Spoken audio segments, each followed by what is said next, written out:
in the car!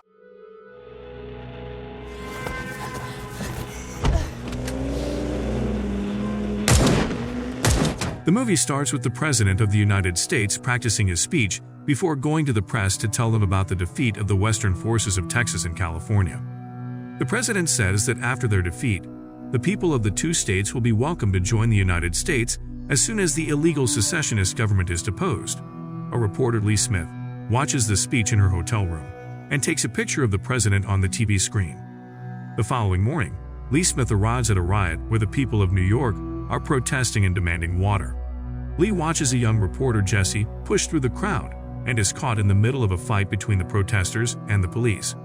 Lee rushes to help when a bomb explodes. Lee takes pictures of the dead bodies scattered on the ground, and Jesse takes a picture of Lee. Later, Lee, Sammy, and Joe have a conversation at a hotel surrounded by many noisy reporters. While Sammy and Joe talk about the war, Lee is trying to upload an article, frustrated by the slow Wi-Fi. Joe thinks the Western forces and the Florida Alliance will take over D.C. by July 4, but Sammy believes there is no coordination between the secessionists. Western forces stalled 120 miles out of D.C. after losing their supplies, and Sammy thinks the resistance will turn on each other as soon as they take the White House. Sammy asks Lee and Joe where they are heading next. Lee says they are heading to D.C., and Sammy thinks that they are going to Charlottesville's front lines. However, Lee corrects him, saying they are going to D.C. to photograph the President and Joe will interview him. Sammy tries to talk them out since D.C. is a no-go zone because they shoot journalists on sight. Sammy has the route figured out because he wants to head to Charlottesville and asks if he can tag along in the morning. Lee agrees to let Sammy join them and leaves the final decision to Joe. Lee heads out to bed and is stopped from using the elevator by the receptionists because of the power cuts. As she heads back to use the stairs, she runs into Jessie.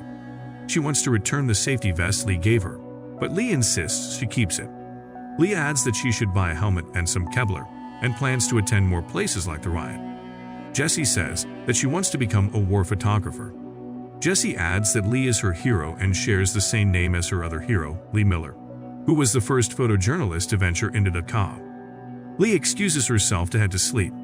In the bathtub, she thinks about all the deaths she has photographed as images flash through her head. The following morning, Lee finds Jessie in the car and pulls Joe aside to ask why she is joining them. Lee thinks she is a kid, but Joe reminds her that she was her age when she became a war photographer. Joe feels Jessie should tag along since they all had to start somewhere. Lee agrees, saying that she will only let her go as far as Charlottesville, and the four begin their journey to D.C. with 857 miles to cover. The route to D.C. is deserted, with no drivers other than those cars scattered on the roads, as if their owners had to leave in a hurry. Some soldiers stop them at a checkpoint, but are let through after checking their badges. On the way, Joe and Sammy banter about the questions Joe will ask the President, and Sammy jokes that Joe should get the words out before the guitar string around his throat gets too tight. Lee notices a gas station ahead guarded by 3 men with guns. They stop to deliberate whether or not to pull in for a refill, and Sammy adds that they should take every chance they get. Joe drives into the gas station, and Lee exits the vehicle to negotiate a price. She offers the man $300 for half a tank and 2 cans of gas, and he agrees. Jessie steps out of the car when she sees something from the road, and Lee notices that one of the men follows her, so she was after them. Jessie and the man walk towards 2 men hanging from a roof in a shed. They are beaten up and bleeding. The man explains that they are looters and says he knew one of them in high school. He adds that they have been debating what to do with them for 2 days and asks Jessie to help them decide so he can put the men out of their misery. Lee notices that Jessie is speechless and asks the man to stand between the 2 men, and she takes a picture. Back in the car, Jessie beats herself for not taking any photos. While Joe and Sammy try to console Jessie, saying it is expected to be shaken up, Lee scolds her adamantly. She tells Jessie that she does not have to question the situation because their job as reporters is to photograph so that other people can ask questions. Jessie composes herself and promises not to make the same mistake again. The journey to D.C. continues, and Lee suddenly asks Joe to pull into an empty shopping mall. She urges Jessie to step out of the vehicle and tells her to photograph a helicopter crash in the parking lot. Lee notices that Jessie is using an old model camera and replies that they are her dad's camera. She says that her father is not dead but is sitting in his farm in Missouri, pretending as if the war is not happening. Jessie tries to apologize to Lee for forcing her way into their car, thinking that Lee is angry with her. However, Lee tells her that she is not angry about that, but because she thinks she is making a mistake. Jessie insists that it is her choice, and Lee says she will remember that when Jessie is shot or blown up. The group rests for the night 508 miles to DC. Lee talks to Sammy, saying that every time she took a war photo, she thought she was sending a warning home. Sammy realizes that she has lost her faith in journalism. Joe wants them to check out the gunfights nearby, and Lee agrees to look in the morning to see if they are still at it. The following day, Joe, Lee, and Jessie follow the resistance as they fight against the U.S. Army, taking photos. The fight ends with the resistance subduing the army, lining out the survivors, and spraying them with bullets. Next, they spend the night at a refugee camp 289 miles to DC set up by the Global Relief Fund. Their journey continues as they take photos of the deserted homes, burning buildings, and desolate people on the streets until they arrive at a town that seems unaffected by the war. In this town, the sprinklers are running, watering the lawns, people are walking their dogs, and the shops are open. Joe wonders if they have gone through a time portal, while Jessie thinks it is a Twilight Zone. The group enters a clothes store and asks the cashier if the town knows about the war. She answers that they see it on the news and that it is best to stay out of it from what the president is saying. Jessie talks Lee into trying on a dress and takes photos of her. Jessie buys some clothes before they continue their journey to DC. At Winter Wonderland, Joe slows down after he sees a man lying dead in the middle of the road. The atmosphere is eerie, and Sammy suggests they turn back and take a diversion instead of driving through the empty estate. Lee thinks they should check it out, so Joe slowly moves in. Someone starts shooting at their car, and Joe speeds up, running over the man and stopping beside a shed. Joe, Lee, and Jessie leave the vehicle while Sammy stays back. Joe questions two men trying to kill the shooter in the house and wants to know which side they are on and who is giving them orders.